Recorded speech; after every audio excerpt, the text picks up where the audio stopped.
कल्पना कीजिए, एक रथ इतना विशाल कि उसके पहिए किसी इंसान के कद से भी बड़े हों। एक भीड़ इतनी विराट कि धरती हिलने लगे, और एक भगवान जो अपने भक्तों के लिए मंदिर की दीवारें तोड़कर बाहर निकल आए। यह कोई कल्पना नहीं, यह हर साल पुरी की धरती पर सच होता है।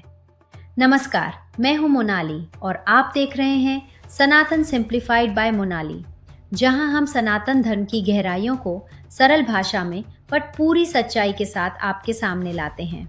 और आज की कहानी बेहद खास है, क्योंकि कुछ ही दिनों में पुरी की गलियां फिर एक बार उस दृश्य की गवाह बनने वाली हैं जिसे देखने के लिए दुनिया भर से लाखों लोग खींचे चले आते हैं। जी हाँ, रथ यात्रा आने वाली है। पर असली सवाल यह है, यह उत्सव इतना विराट क्यों है कि अंग्रेजी भाषा में भी इसने अपनी छाप छोड़ दी। आपने जगरनॉट शब्द सुना होगा, किसी विशाल, अजेय, रोकी न जा सकने वाली शक्ति के लिए इस्तेमाल होता है। यह शब्द कहाँ से आया जानते हैं? यह आया जगन्नाथ से। पर यह तो बस शुरुआत है, असली रहस्य अभी बाकी है। पर यह परंपरा शुरू कहाँ से हुई? इसके पीछे कोई आदेश नहीं था, कोई नियम नहीं। इसके पीछे थी एक बहन की एक छोटी सी इच्छा। द्वारका, भगवान कृष्ण और बलराम की नगरी। राजमहल की ऊंची दीवारों के भीतर रहती थी उनकी बहन सुभद्रा। राज परिवार की स्त्री होने के कारण उसने कभी अपनी ही नगरी की गलियां खुली आंखों से नहीं देखी थी। बाजारों की चहल पहल, लोगों की हंसी, सड़कों पर बहता जीवन, यह सब उसके लिए बस एक खिड़की के पार का दृश्य था। एक दिन सुभद्रा ने अपने दोनों भाइयों के सामने अपनी इच्छा रखी। मुझे भी अपनी नगरी देखनी है, खुली आंखों से, खुली सड़कों पर। कृष्ण और बलराम ने मना नहीं किया। उन्होंने आदेश दिया, एक विशेष रथ तैयार किया जाए, सिर्फ उनकी बहन के लिए। और फिर वह दृश्य घटा जो आज तक दोहराया जाता है। 3 भाई बहन, एक रथ, एक ही यात्रा। कृष्ण, बलराम और सुभद्रा। और उस एक यात्रा में छुपा था एक गहरा सत्य कि भगवान भी अपने भक्तों की सबसे छोटी इच्छा को इतना महत्व देते हैं कि उसके लिए रास्ता बदल दें। आज हजारों साल बाद वही दृश्य हर साल पुरी की सड़कों पर दोहराया जाता है। जगन्नाथ, बलभद्र और सुभद्रा फिर से एक साथ, फिर से एक रथ पर, फिर से अपने भक्तों के बीच। यह सिर्फ एक त्योहार नहीं है, यह एक वचन है जो हर साल निभाया जाता है, आषाढ़ माह के शुक्ल पक्ष की द्वितीया को। पर इस यात्रा की तैयारी एक दिन में नहीं होती। यह शुरू होती है महीनों पहले। अक्षय तृतीया के दिन पीढ़ियों से चली आ रही एक परंपरा जागती है। कारीगरों का एक विशेष समूह, जिनकी कला विरासत में मिलती है, 3 नए रथ बनाने बैठते हैं। और यहाँ एक बात चौंकाने वाली है, इन रथों में एक भी कील, एक भी लोहे का पुर्जा इस्तेमाल नहीं होता। सिर्फ लकड़ी, सिर्फ रस्सी, सिर्फ सदियों पुरानी विधि। हर साल नए सिरे से, क्योंकि सृष्टि नश्वर है पर भगवान शाश्वत हैं। 3 रथ, 3 रंग, 3 ऊंचाइयां, और हर एक के पीछे एक गहरा अर्थ। नंदी घोष, भगवान जगन्नाथ का रथ। ऊंचाई करीब 45 फीट, पहिए 16, रंग लाल और पीला। नाम का अर्थ है वह ध्वनि जो पूरे संसार को आनंद से भर दे। नंदी यानी आनंद, घोष यानी गर्जना। ताल ध्वज, बलभद्र का रथ। ऊंचाई करीब 44 फीट, पहिए 14, रंग लाल और हरा नीला। नाम का अर्थ है जिसके ध्वज पर तार के वृक्ष का चिन्ह हो, शक्ति और स्थिरता का प्रतीक। दर्पदलन, जिसे देव दलन भी कहा जाता है, देवी सुभद्रा का रथ। ऊंचाई करीब 43 फीट, पहिए 12, रंग लाल और काला। और इसका नाम खुद में एक चेतावनी है। दर्प यानी अहंकार, दलन यानी चूर करने वाला। यह रथ खुद कहता है, जो भी इसके सामने आए उसका अहंकार यही टूट जाएगा। तीनों रथ अलग अलग ऊंचाई, अलग रंग, अलग नाम, पर मिलकर एक ही यात्रा बनाते हैं। वही यात्रा जो हजारों साल पहले द्वारका की सड़कों पर एक बहन की इच्छा से शुरू हुई थी। रथ तैयार हो जाते हैं, पर यात्रा शुरू होने से पहले एक और अनुष्ठान होता है, स्नान पूर्णिमा।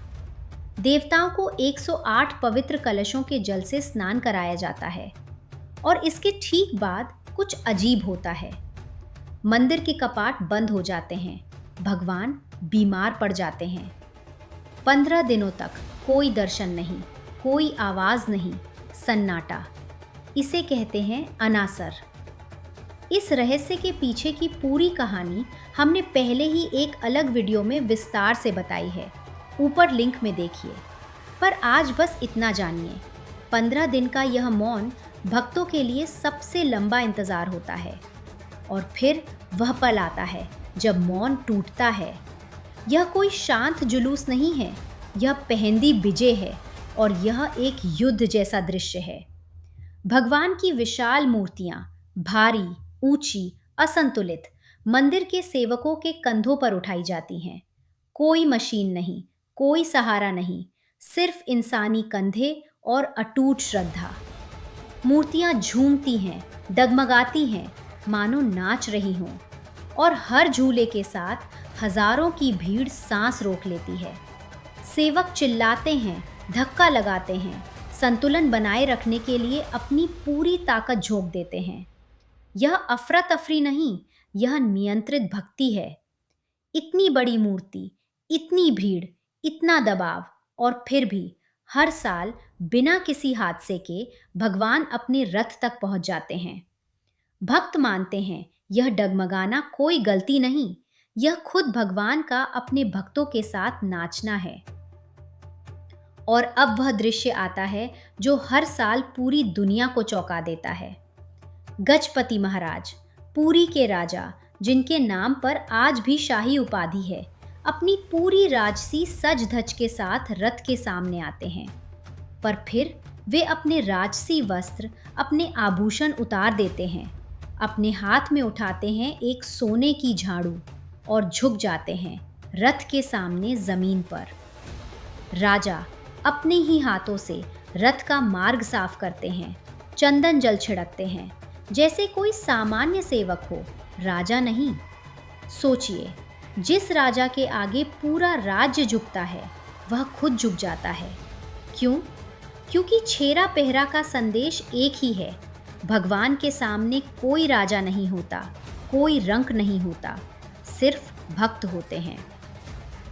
अब शुरू होती है यात्रा का वह हिस्सा जिसके लिए लाखों लोग महीनों से इंतजार कर रहे थे, रस्सी खींचना।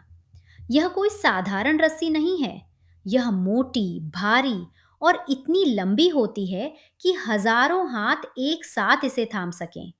और परंपरा के अनुसार इसे छूने का अधिकार किसी जाति, किसी पद, किसी हैसियत पर निर्भर नहीं करता। हर भक्त, चाहे राजा हो या सबसे साधारण इंसान, इसी एक रस्सी को छू सकता है। मान्यता है, जो भक्त उस रस्सी को छूता है, वह सैकड़ों जन्मों के पापों से मुक्त हो जाता है। यही कारण है कि लोग सैकड़ों किलोमीटर की यात्रा करके सिर्फ इस एक पल के लिए आते हैं, रस्सी को छूने के लिए, कुछ पल के लिए भगवान के रथ से जुड़ने के लिए। पर यह जितना पवित्र है, उतना ही खतरनाक भी। हजारों लोग एक साथ रस्सी खींचते हैं। कई बार भीड़ के दबाव में रस्सी टूट जाती है, लोग गिर जाते हैं, धक्का मुक्की होती है। यह कोई सजावटी रस्म नहीं, यह असली, कच्ची, बेकाबू भक्ति है। और उसी अफरा तफरी के बीच धीरे धीरे रथ आगे बढ़ने लगता है, गुंडीचा मंदिर की ओर। गुंडीचा मंदिर भगवान जगन्नाथ की मानो एक दूसरी घर। पौराणिक मान्यता है कि यह स्थान राजा इंद्रद्युम्न की रानी गुंडीचा से जुड़ा है, जिन्होंने इसी भूमि पर भगवान की पहली स्थापना का सपना देखा था। यह भगवान 7 से 9 दिनों तक रुकते हैं। यह उनका मायका, उनका जन्म स्थान जैसा माना जाता है, जहां वे कुछ दिनों के लिए राजसी नियमों से मुक्त होकर सामान्य जीवन जीते हैं। पर वापस मुख्य मंदिर में कोई खुश नहीं है। देवी लक्ष्मी, भगवान जगन्नाथ की पत्नी, मंदिर में अकेली रह गई हैं। भगवान अपने भाई और बहन के साथ यात्रा पर निकल गए, बिना उन्हें बताए। बिना उन्हें साथिए। और 5वें दिन, हेरा पंचमी के दिन, देवी लक्ष्मी का धैर्य टूट जाता है। वे स्वयं अपने पति को खोजने निकल पड़ती हैं, गुंडीचा मंदिर की ओर। मान्यता है कि क्रोध में देवी लक्ष्मी नंदी घोष रथ के एक हिस्से को क्षति पहुंचाती हैं, प्रतीक स्वरूप उनके गुस्से का इजहार करते हुए। और फिर वे गुंडीचा मंदिर के द्वार पर पहुंचती हैं, पर भगवान के सेवक उन्हें भीतर प्रवेश नहीं करने देते। देवी बाहर से ही अपनी नाराजगी जताती हैं और फिर वापस अपने मंदिर लौट जाती हैं, पर एक शर्त के साथ। मान्यता है कि भगवान को उन्हें मनाने के लिए विशेष भेंट भेजनी पड़ती है, तब जाकर देवी शांत होती हैं। 7 दिन बीत जाते हैं और अब शुरू होती है वापसी की यात्रा, बहुरा यात्रा। वही रस्सी, वही भीड़, वही भक्ति, पर इस बार दिशा बदल चुकी है। भगवान अब अपनी मूल मंदिर की ओर लौट रहे हैं। रास्ते में रथ एक छोटे से मंदिर के सामने रुकते हैं, मौसी माँ मंदिर। कहा जाता है ये भगवान की मौसी का घर है और यहाँ भगवान को जो भोग चढ़ता है वो किसी राजसी व्यंजन से बहुत दूर है। पोड़ा पीठा, एक साधारण आग पर सिका हुआ पीठा, बिल्कुल वैसा ही जैसा किसी आम घर की रसोई में बनता है। सोचिए इस दृश्य का कॉन्ट्रास्ट। जिस भगवान को सोने के आभूषण, विशाल रथ, लाखों भक्त मिलते हैं, वही भगवान एक साधारण घर जैसे पकवान से संतुष्ट हो जाता है। यही सिखाता है, भक्ति में दिखावे की नहीं, भाव की कीमत होती है। वापसी की यात्रा के बीच एक रात भगवान को स्वर्ण आभूषणों से सजाया जाता है। इसे कहते हैं सुना बेशा। रथ पर बैठे सोने से जगमगाते भगवान का ये रूप, मानो वे अपने भक्तों को याद दिला रहे हों कि वे सिर्फ सामान्य नहीं, राजाओं के भी राजा हैं। और फिर अधरापाना का अनुष्ठान। भगवान को एक विशेष पेय अर्पित किया जाता है, पर एक शर्त के साथ। भगवान को रथ से नीचे नहीं उतारा जाता।